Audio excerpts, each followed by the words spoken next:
జనసేనలోకి YCP నుండి ఇంతకుముందు ఎమ్మెల్యేగా మినిస్టర్గా చేసిన వాళ్ళు వస్తున్నారు, ఎలాగనిపిస్తుంది? అంటే యాక్చువల్గా జంపు జిల్లానిలండి దీన్ని కామన్గానే ఇది ఒక పార్టీ ఓడిపోతే జంపు జనాల సంఖ్య కంపల్సరీ అధికారంలో ఉన్న పార్టీకి రావడం అనేది గత కొన్ని సంవత్సరాలు జరుగుతూనే ఉంది. వీళ్ళ మీద మాత్రం ఖచ్చితంగా వేటు వేయాల్సిందిగా కోరుకుంటున్నామండి. అంటే ఒక పార్టీ నుంచి ఇంకో పార్టీకి మారటం అనేది కొంచెం దీని మీద ఏంటంటే ఒక చట్టం తీసుకొచ్చి ఇలా మారకూడదు, మారితే ఇటువంటి అర్హతలు ఉండాలి, ఇటువంటి ఫార్మాలిటీస్ ఉండాలని వేయాల్సింది కోరుకుంటున్నామండి.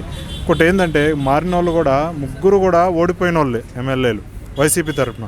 ఒకరు చూసుకుంటే ఉదయ్ భాను కృష్ణా డిస్టిక్, ఇంకొకరు చూసుకుంటే పొన్నూరు నుంచి కిలారి రోసయ్య, మూడో వాళ్ళు బాలినేని ఒంగోలు డిస్టిక్, ప్రకాశం డిస్టిక్ నుంచి. ముగ్గురు కూడా ఎమ్మెల్యేగా కూడా మన వైసీపీ తరఫున గెలవపోయేసరికి ఇప్పుడు ఒక బాలినేని తీసుకోండి, ఆయన మీద ఒక ల్యాండ్ మాఫియా కేసులు కానీ, లిక్కర్ కేసులు కానీ కొన్ని కేసులు ఉన్నాయి.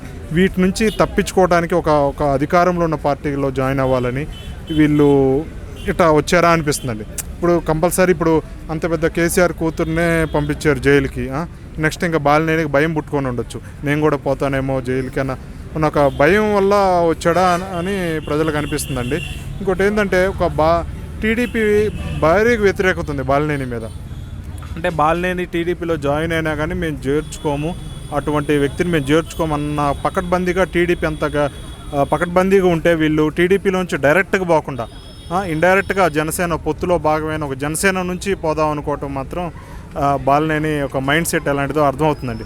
టీడీపీ ఎలాగో జాయిన్ చేసుకుంటే ఖచ్చితంగా వ్యతిరేకత ఉంటుంది టీడీపీలో కూడా. టీడీపీ యొక్క కార్యకర్తలు కానీ బాలినేని గారు చాలా ఇబ్బంది పెట్టి దామచర్ల గారు చెప్పారు మొన్న ఈ మధ్య కూడా, ఒకవేళ టీడీపీలో జనసేనలో జాయిన్ అయినా సరే మేము మాత్రం అతను చేసింది మేము క్షమించాం బాలినేని. పవన్ కళ్యాణ్ కూడా బాలినేని కాపాడలేడని ఓపెన్ స్టేట్మెంట్ ఇవ్వడం జరిగింది ఒక 5-6 డేస్ బ్యాక్ క్రితం. అంటే దీన్ని బట్టి మనం అర్థం చేసుకోవచ్చు, ఒక టీడీపీ కార్యకర్తల్లో కానీ, టీడీపీ ఫ్యాన్స్ కానీ, నాయకుల్లో కానీ ఒక బాలినేని మీద ఇంత వ్యతిరేకత ఉంది. ఇంత వ్యతిరేకత ఉన్నప్పుడు డైరెక్ట్గా టీడీపీలో జాయిన్ అవ్వడానికి మోహన్ చెల్లక జనసేన నుంచి ఒక తోకను పట్టుకొని ఇక్కడ రావటం ఒక ప్లాన్ అనేది బాలినేని గారు వేసినట్టు జరుగుతుంది. దీన్నైతే కొంచెం ఇష్టం లేకపోతే టీడీపీ వాళ్ళకైతే ఎవరికి ఇష్టం లేదు ఆయన జాయిన్ అవ్వటం కూడా. చూద్దాం ఇంకా దీన్ని బట్టి చంద్రబాబు నాయుడు గారు ఏమైనా నెక్స్ట్ ఎలా స్పందిస్తాడు. అంటే మనకి చంద్రబాబు నాయుడు కూడా ఇష్టం ఉన్నట్టుంది. టీడీపీ కూడా కొంచెం సపోర్ట్గానే ఉంది బాలినేనికి. ఏంటంటే ఒక జనసేన పొత్తులో భాగమైన జనసేన ఇప్పుడు చంద్రబాబు అంగీకారం లేకుండా పవన్ కళ్యాణ్ టీడీపీ జనసేనలో జాయిన్ చేసుకునే పరిస్థితి లేదండి. కంపల్సరీ చంద్రబాబు నాయుడుకి తెలిసి చంద్రబాబు నాయుడు అంగీకారం ప్రకారమే జాయిన్ అయినట్టు అనిపిస్తుంది. అంటే ఖచ్చితంగా ఇప్పుడు టీడీపీలో చేర్చుకుంటే నేను రీసెంట్గా కూడా చూశాను, ఒక జనసేనలో చేర్చుకుంటేనే టీడీపీ వాళ్ళు తిడుతున్నారు ఒక టీడీపీని. అంటే టీడీపీ చంద్రబాబు నాయుడు అంగీకారం లేకుండా ఎలా చేర్చుకుంటారు, ఆయన అంగీకారంతోనే చేరాడు అని చెప్పి టీడీపీ ఫ్యాన్సే వాళ్ళ పార్టీని విమర్శించడం నేను గతంలో చూశానండి ఈ మధ్య.